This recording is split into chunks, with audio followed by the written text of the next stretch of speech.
isi ya none. Menya byimbitse ibigezweho mu Rwanda, mu karere no ku isi yose.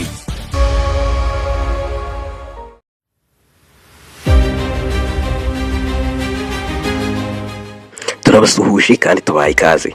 Mu myaka myinshi yashize, mu ntambara z'isi zagiye ziba ndetse no mu ntambara zisanzwe zahuzaga ibihugu, igiciro cy'intambara ndetse no guhenda kwazo ntabwo kigeze gitumbagera nk'uko intambara z'iki gihe zirimo guhenda cyane. Turabishingira ku ntambara zigiye zitandukanye, by'umwihariko n'iziri kuba muri iki gihe. Turetse intambara yari kubera mu minsi ishize ku mugabane w'Uburayi yahuzaga igihugu cya Ukraine n'Uburusiya, ariko na n'ubu itararangira, na n'ubu ariko haracyari intambara ikomeye yo guhuza Leta Zunze Ubumwe za Amerika n'igihugu cya Iran. Izo ni intambara zikomeye cyane kandi zifite icyo zitwara ku bihugu byombi. Mu bijyanye n'ubukungu, ubwo turavuga mu bijyanye n'amafaranga ndetse n'uko intwaro zabo bakoresha ziba zihenze. Uhaye ikaze, nitwa Tsisenge Chrétien, munyemere turebe uburyo intambara zo muri iki gihe, by'umwihariko intambara yo guhuza Leta Zunze Ubumwe za Amerika n'igihugu cya Iran irimo gutwara amafaranga menshi atarigeze atwarwa n'izindi ntambara mu myaka yose y'isi yabayeho. Bavuga ko muri iki kinyejana cya 21 iyi ntambara ari ikoresheje amafaranga y'indengakamere ndetse n'abanyabukungu benshi babona ko ari ibintu bidasanzwe. Ngwino tubane muri iki cyegeranyo cy'uyu munsi tumenye ibitandukanye kuri iyi ntambara ndetse n'uko ibihugu byombi birimo kwitwara mu bijyanye n'amafaranga n'ikoreshwa ryayo mu kurasana ndetse no kurinda ubusugire bw'ibihugu byabo. Kuva intambara yatangira mu mwaka wa 2026 mu kwezi kwa kabiri, yahuzaga Leta Zunze Ubumwe za Amerika na Iran ndetse na Israel hafi aho ngaho, iyi ntambara yahise iba imwe mu zihenze cyane isi ibonye mu gihe gitoya. Mu minsi 6 gusa, Amerika yari imaze gukoresha arenga miliyari hagati ya 11 na 12 z'amadolari. Nyuma y'ibyumweru bike, amafaranga yarenze miliyari 18 z'amadolari ya Leta Zunze Ubumwe za Amerika. Amafaranga si yo gusa yibasiwe, hari ubuzima bw'abantu, ibikorwa remezo n'ubukungu bw'ibihugu byombi, kandi byose kuko byitabiriye intambara. Reka duhere ku bihombo by'imande zose, tugende tureba buri gihugu kiri muri iyi ntambara kirimo kirahomba iki. Hagati aho ngaho ariko nitwibagije n'ibihombo ibihugu bindi bitari muri iyi ntambara birimo guhura nabyo, ngira ngo natwe aha ngaha dutuyeho byatugezeho. Reka duhere kuri Leta Zunze Ubumwe za Amerika n'ibihombo byinshi irimo kugirira muri iyi ntambara. Abasesenguzi mu bya politike n'abahanga muri byo bagaragaza igihombo Leta Zunze Ubumwe za Amerika ikomeje kugira nyuma yo kwishora muri iyi ntambara. Bamwe mu bategetsi bo muri Leta Zunze Ubumwe za Amerika badashyigikiye uyu mugambi. Amerika, amafaranga menshi n'ibihombo by'intwaro. Ibihombo by'amafaranga, reka duhere aho ngaho. Ikoreshwa ry'amafaranga ya Leta Zunze Ubumwe za Amerika muri iyi ntambara bigaragazwa n'ibitangazamakuru bishingiye ku bukungu ndetse n'isesengura ryabyo. Bagaragaza ko byibura Leta Zunze Ubumwe za Amerika ikoresha hafi miliyari 4.5 ku munsi y'amadolari ya Leta Zunze Ubumwe za Amerika. Amafaranga yose amaze kurenga miliyari 140 mu gihe gitoya. Misile imwe byibura ishobora kugura miliyari 2 z'amadolari ya Leta Zunze Ubumwe za Amerika, nk'uko ikinyamakuru Al Jazeera kibitangaza. Hagati aho ngaho, reka tujye no ku gihombo cy'intwaro turebe icyo Leta Zunze Ubumwe za Amerika imaze guhomba. Muri ino minsi, Iran irimo irakoresha ibitero bikomeye cyane yihanangiriza Leta Zunze Ubumwe za Amerika biciye mu kurasa indege zayo kabuhariwe. Indege za gisirikare zirimo F-15E ndetse na A-10 zarahanuwe. Zihanurwa n'igihugu cya Iran, kandi izi ndege zari ingirakamaro ku gisirikare cya Leta Zunze Ubumwe za Amerika. Igihombo cy'indege gusa kirenga byibura miliyari 3 z'amadolari ya Leta Zunze Ubumwe za Amerika, nk'uko tubikesha igitangazamakuru cya The Guardian. Igihombo cy'abantu nacyo ni ikindi gihombo gikomeye cyane, ndetse nacyo abantu benshi bakunda gutinda bakavuga bati iyo barwaniraga hirya ariko batageze ku kiremwa muntu, kuko amaraso amenetse n'abakigarutse. Igihombo cy'abantu nacyo ni ikindi. Abasirikare ba Leta Zunze Ubumwe za Amerika nibura 13 barapfuye kugeza kuri ubu ngubu. Hari n'uwaburiwe irengero muri Iran na n'ubu ngubu gishakishwa ariko akaba ataraboneka.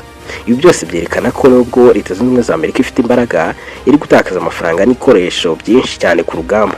Ibi byose bikagaragaza ko ubudahangarwa bwa Leta Zunze Ubumwe za Amerika bwakozwe mu jisho n'igihugu yibwiraga karakabwa aricyo gihugu cya Iran, ariko ngo kikaba cyaragaragaje nacyo ubushongore n'ubukaka mu kwihambira ku ijosi rya Leta Zunze Ubumwe za Amerika, ariko abayobozi ba Leta Zunze Ubumwe za Amerika batarabikekaga. Leta Zunze Ubumwe za Amerika imaze guhomba imitungo myinshi muri iyi ntambara, ariko ngo ikigambiriye ni kimwe kandi ngizasigwa ikigezeho nicyo kubuza igihugu cya Iran gukora ibitwaro kirimbuzi. Reka tujye kuri Israel. Israel nayo ifite igihombo muri iyi ntambara kandi gikomeye.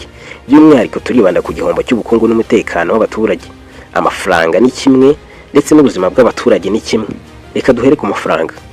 Byibura igihugu cya Israel gikoresha miliyari 4 ku munsi z'amadolari ya Leta Zunze Ubumwe za Amerika mu kwitegura intambara no kugaba ibitero irimo guhura n'igihugu cya Iran. Amafaranga yose byibura arenga miliyari 120 ku munsi ku kwezi. Ubibaze neza, ibitero bya Iran bigwamo abaturage bo muri Israel byibura abashakashatsi n'abahanga mu kubara bavuga ko abantu nibura 19 bapfa buri munsi, mu gihe 4,000 bakomereka. Ibisasu bya Iran byageze mu mijyi itandukanye irimo Yerusalemu n'indi igeze iki gihugu cya Israel. Ibikorwa remezo nabyo ntibyasigaye ku ngaruka z'intambara. Inzu, imijyi n'ibikorwa remezo byarangitse, zarahagaze, ubukungu burahagarara. Nubwo Israel ifite defense system cyangwa se ingamba zazo z'ubwirinzi zikomeye, nizashoboye kurinda igihombo cyose iki gihugu kimaze kugirira muri iyi ntambara gihuramo n'igihugu cya Iran. Iran nayo igerageza kwirwana ikabagabaho ibitero kandi bikomeye cyane. Israel nyuma yo guhomba ibyo byose ngo nayo niyiteguye kuva ku izima igihugu cya Iran kitarareka gukora ibitwaro kirimbuzi. Ayo nguko. Reka tujye ku gihugu cya Iran.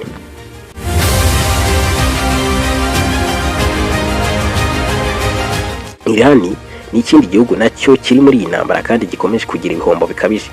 Mu bikorwa remezo abantu benshi barapfuye, tutirengagije n'abakuru bayoboraga iki gihugu. Byinshi bitandukanye iki gihugu cyagiye kibihomba mu buryo butandukanye. Ibikorwa remezo birimo imihanda, indege, amashuri byangika mu buryo bukomeye cyane. Ibitero bya Leta Zunze Ubumwe za Amerika na Israel byangije inganda za peteroli. Amashanyarazi ntakiboneka mu gihugu, yewe biragoye ko na internet muri iki gihe ibasha kuboneka. Ibirindiro bya gisirikare byinshi byaratwitswe ndetse bigabwaho ibitero n'ibihugu bibiri aribyo Leta Zunze Ubumwe za Amerika na Israel. Abantu benshi barapfuye. Duhereye ku mukuru w'igihugu cya Iran w'ikirenga Ayatollah Ali Khamenei yarishwe na Leta Zunze Ubumwe za Amerika mu bitero bya mbere Leta Zunze Ubumwe za Amerika yagabaga kuri iki gihugu cya Iran. Abantu ibihumbi barapfuye, civil benshi, abana n'abasivile benshi bagizweho ingaruka. Inkuru zigaragaza ko abana barenga byibura 340 bishwe, mu gihe miliyoni nyinshi cyane zahungiye mu bihugu bitandukanye bituranye n'iki gihugu cya Iran. Hari ibindi bihombo. Amashuri arenga 700 yarasenyutse, ubukungu bw'igihugu buri gusenyuka cyane mu buryo butigeze bubaho.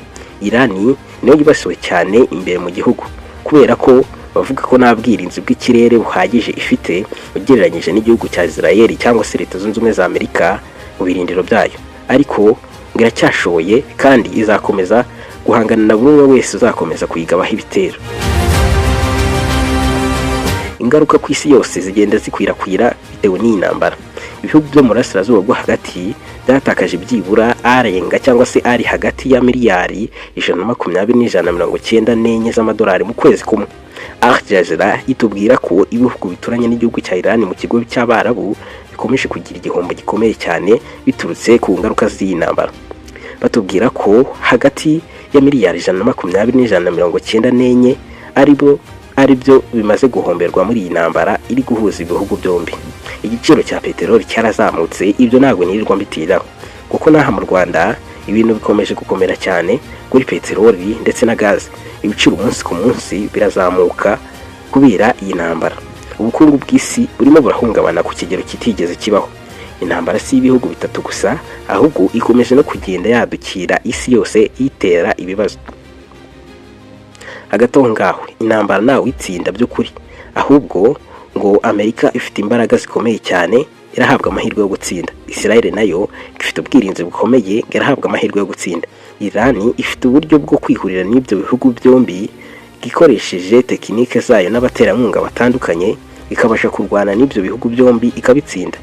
Ngo bose bari gutakaza byinshi kurusha ibyo bunguka muri intambara. By'ukuri intambara ihindura isi ariko igasiga igihombo gikomeye cyane ku bayituye. Iyi ntambara igaragaje ko amafaranga ashobora gushira vuba vuba, intwaro zihenze zishobora kurimbura mu buryo bw'ako kanya, ndetse abasivile n'abana ari bo bahombera cyane muri iyi ntambara, mu gihe abasirikare n'abandi bakuru b'ibihugu byombi baba bigaramiye hafi aho ngaho. Mu by'ukuri nta ntsinzi hari. Gusa igihombo cyo gikomeje gukwirakwira ku isi, ndetse n'ibihugu byombi byishuye muri izi ntambara nabyo bikomeje guhura n'igihombo uko twagiye tubigarukaho haruguru. Ariko dutegereje uzatsinda iyi ntambara. ntituzi neza uzayitsinda, ariko sinzi wowe uha amahirwe ukurikije aho ibintu birimo kugana.